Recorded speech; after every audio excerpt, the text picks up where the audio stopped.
दुनिया में आजकल जिस तरह के हालात हैं और ख़ास तौर पर यूएस प्रेसिडेंट ट्रंप ने जिस तरह की पॉलिसी शुरू कर रखी हैं कि आज एक मुल्क पे 100% टैरिफ, अगले दिन 50, अगले दिन फिर 200% टैरिफ, उससे पूरी दुनिया एक भूचाल का शिकार है और सारे दुनिया के ममालिक अपने अपने मफादात के तहफ़्फ़ुज़ के लिए एग्रीमेंट्स कर रहे हैं, नई नई पॉलिसीज़ वज़ा कर रहे हैं।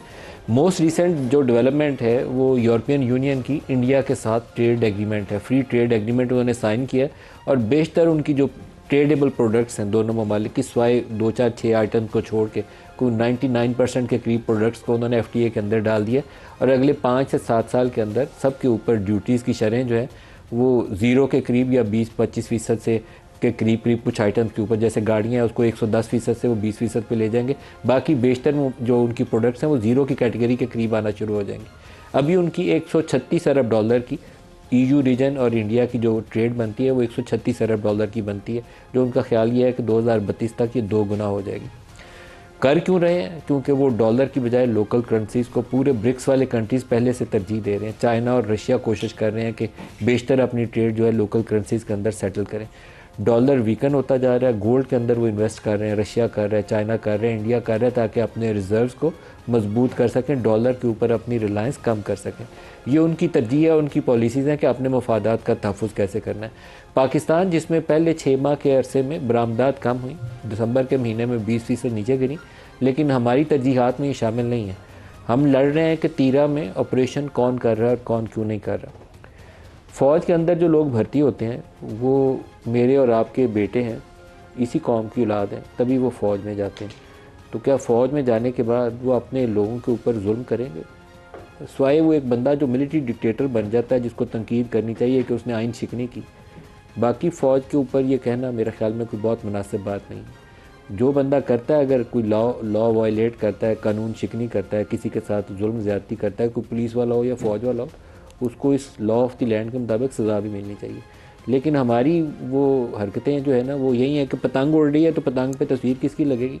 मुझे ये देख के दुख इसलिए होता है कि पाकिस्तान की तरजीहात में इस वक्त ये होना चाहिए कि पाकिस्तान में सरमायाकारी कितनी हो रही है, पाकिस्तान से बरामदात कितनी बढ़ रही है, पाकिस्तान में एम्प्लॉयमेंट जनरेशन हो रही है कि नहीं हो रही। पिछले 6 साल में पाकिस्तान में बेरोज़गारी की शरह इतनी ऊपर चली गई हैं, ग्रोथ रेट नीचे चला गया। एवरेज जो ग्रोथ रेट है पिछले 3-4 सालों का बिल्कुल ज़मीन पर गिरा हुआ है। इमरान खान की हुकूमत थी तो नवाज शरीफ जेल में था, नवाज शरीफ की तस्वीर टीवी पे चलाने पे बंदी थी। अब नवाज शरीफ के ख़ानदान की हुकूमत है तो इमरान खान जेल में और उसका नाम और तस्वीर चलाने पे पाबंदी है। पतंग के ऊपर वो सर्कुलर आ रहे हैं कि उसके पतंग के ऊपर तस्वीर नहीं होगी किसी की, फिर पतंग उड़ेगी। मेरे ख़्याल में इससे पाकिस्तान को आगे बढ़ने की ज़रूरत है। हमारी कौमी तरजीहात का तयन असर नौ किया जाना चाहिए। तीरा में या किसी और जगहों पे अगर ऑपरेशन करना है तो वो भी हमारा नेशनल कंसेंसस होना चाहिए, ना इसके ऊपर सुहेल अफरीदी को कोई गैर ज़िम्मेदाराना बयानात देने चाहिए और ना हुकूमत वक्त को कोई ऐसी बातें कहनी चाहिए जो अपने लोगों या अपने मफाद के या अपने पाकिस्तान की यकजहती के ख़िलाफ़ चीज़ें जा रही हैं।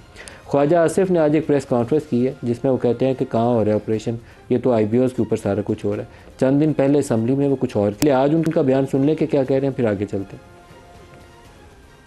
केपी की हुकूमत जो है वो सारे का सारा मलबा जो है अपनी नाकामियों का वो फौज पे या किसी ऐसे ऑपरेशन पे डालना चाहते हैं जिसका वजूद ही कोई नहीं। वो सारे के सारे मफरूजे हैं, वहाँ पे कई सालों से ऑपरेशन नहीं हुआ। अब ये आज का बयान है, लेकिन आज से चंद रोज़ पहले ख्वाजा आसिफ जो वज़ीर दिफा है और तलाल चौधरी साहब जो स्टेट मिनिस्टर फॉर इंटीरियर हैं, दोनों ने क्या बयान दिया वो भी सुन लें। हम कर रहे हैं ऑपरेशन, बिल्कुल हम कर रहे हैं और करेंगे। आपके पास इख्तियारात है, आप इख्तियारात का इस्तेमाल नहीं कर रहे। एक बात जहन में बिठा लें, कोई एक्शन नहीं रुकेगा, एक्शन होगा होगा और होगा। पाकिस्तान में उन इलाकों में जो शोरश ज़दा हैं, जहाँ पुलिस का कंट्रोल नहीं है, इन बेशतर इलाकों में पुलिस ऑपरेशन करने के काबिल नहीं है, वहाँ पर फ़ौज से कार्रवाई आपको करके दोबारा अमन हासिल करना पड़ेगा। लेकिन जहाँ से लोग ये सवाल उठाते हैं कि आपने ज़रब अज़ब के बाद एक दफ़ा तमाम इलाके खाली कराए थे, फिर इन इलाकों में दहशत गर्दों को दोबारा आने की जगह कैसे मिली, उस सवाल का उनको तसल्ली बख्श जवाब मिलना चाहिए।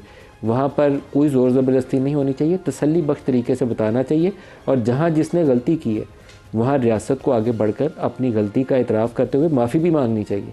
जो दहशत गर्दों के लिए दरवाज़े खोले गए थे, इमरान खान हुकूमत की पॉलिसी थी, उस वक्त की इस्टेब्लिशमेंट मुकम्मल तौर पर उस पॉलिसी की ओनर थी।